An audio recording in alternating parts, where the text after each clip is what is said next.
போயிட்டாங்க, பேசலாமா? நிறைய உங்க கருத்துக்களை நீங்க முழுமையாக மன நிறைவோடு பேசலாம். டிவியில் பார்க்கலாம்.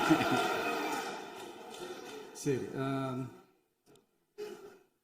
அதான் 5 நிமிஷம் பேசுனதுக்கே கொளத்தூரி இந்த ஆட்டம் ஆயிடுச்சு.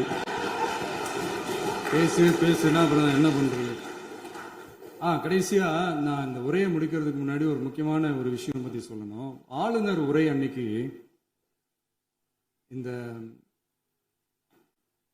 தமிழ் தாய் வாழ்த்துக்கு அப்புறம் தேசிய கீதம் பாடினது தப்பு, தேசிய கீதம் 2 முறை பாடினது தப்பு, அப்படி ஒரு நிகழ்வு இதுக்கு முன்னாடி இந்த சட்டசபையில நடந்ததே கிடையாது, அந்த மரபையே மாத்திட்டீங்க, இப்படி ஒரு பெரிய ஒரு போர் மாதிரி எதிர்கட்சியை சார்ந்தவங்க எல்லாம் சொன்னாங்க இல்லையா? அந்த மாநில உரிமை போராளிகளை, அந்த மரபு காக்கிற உரிமை போராளிகளை ஒரே ஒரு கேள்விதான் கேட்கணும். 2021 ஆகஸ்ட் 2 ஞாபகம் இருக்கா? Centenary celebration of Tamil Nadu legislature. அந்த ஃபங்க்ஷன்ல நம்ம முன்னாள் முதலமைச்சர் கருணாநிதி அவர்களோட கலைஞர் அவர்களுடைய கலைஞர் அவர்களுடைய புகைப்படத்தை மாண்புமிகு குடியரசுத் தலைவர் திறந்து வைக்கிற ஒரு ஃபங்க்ஷன். அந்த ஃபங்க்ஷன்ல national anthem followed by Tamil Thai Vazhthu அப்படின்னு அறிவிச்சது ஞாபகம் இருக்கா? அதாவது தேசிய கீதத்துக்கு அப்புறமா 2வது முறையா, நோட் திஸ் பாயிண்ட் மாண்புமிகு பேரவைத் தலைவர் அவர்களே, பிளீஸ் நோட் திஸ் பாயிண்ட். தேசிய கீதத்துக்கு அப்புறம் 2வது முறையாக தமிழ் தாய் வாழ்த்து பாடப்படும் அப்படின்னு சொன்னது ஞாபகம் இருக்கா? அதுவும் முத்தமிழ் அறிஞர் அப்படின்னு சொல்ற நம்ம கலைஞர் அவர்களுடைய அந்த புகைப்படம் வெளியிட்டு விழாவில் அவர் இருந்த இதே சபையில தமிழ 2வது இடத்துக்கு தள்ளினது யாருன்னு ஞாபகம் இருக்கா?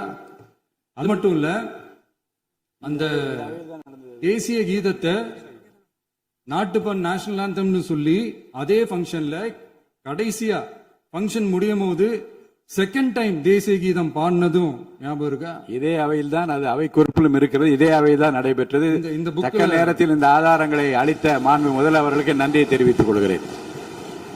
டவுட் இருந்தா இந்த புக்கை பார்த்து தெரிஞ்சுக்கலாம். அதனால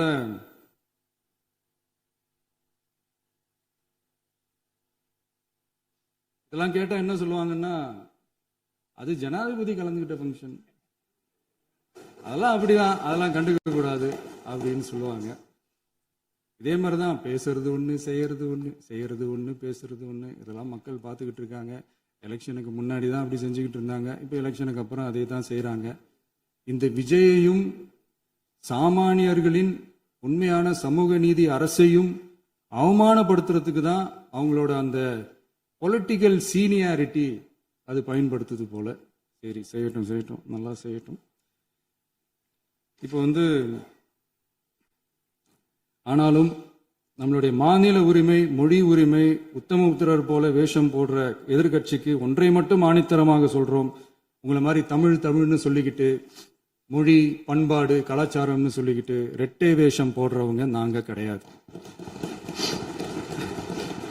உலகெங்கும் வாழும் என் தமிழ் சொந்தங்களுக்கு நம்முடைய உத்தரவாதம் தமிழ் தான் எங்க உயிர் நாடி அப்படின்றத மறக்க மாட்டோம். இப்பவும் சொல்றோம், மாநில உரிமையில எப்பவும் உறுதியா இருப்போம். அதே சமயத்துல அரசியல் வேற, ஒன்றிய மாநில அரசுகளுக்கு இடையே இருக்கிற நிர்வாக அணுகுமுறை வேற. இதுல நாங்க ரொம்ப தெளிவா இருக்கிறோம். அதனால எங்களுக்கு பாடம் எடுக்கிறதா நினைச்சுக்கிட்டு உங்க வேஷத்தை நீங்களே கொஞ்சம் கொஞ்சமா கலைச்சிக்கிட்டே வர்றீங்க, மறந்துடாதீங்க. அப்புறம் நேத்து எதிர்கட்சி தலைவர், மாண்புமிகு எதிர்கட்சி தலைவர் பேசும்போது நிறைய பேசினாங்க. அதுல ஒண்ணு மட்டும் அரசு சொல்றதா நினைச்சுக்கிட்டு நம்மளை இன்டைரக்டா ஈவில் அப்படின்ற அந்த வார்த்தையை யூஸ் பண்ணாங்க. எனக்கு ஒண்ணுதான் சொல்லணும்னு தோணுது.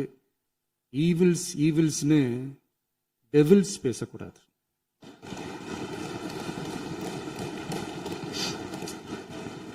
அவங்க இருந்திருந்தா ஒரு ஆக்ஷன் பண்ணணும்னு எனக்கு தோணுச்சு. எல்லாரும் போயிட்டாங்க. பர்மிஷன் பண்ணலாமா? இப்பவும் பண்ணலாம், ஒன்றும் தப்பு இல்லை. இருக்கட்டுமா? முடிச்சிட்டுமா? யார் சொன்னா? முடிச்சுல எழுந்து சொல்லுமா உட்காந்து சொல்லட்டுமா?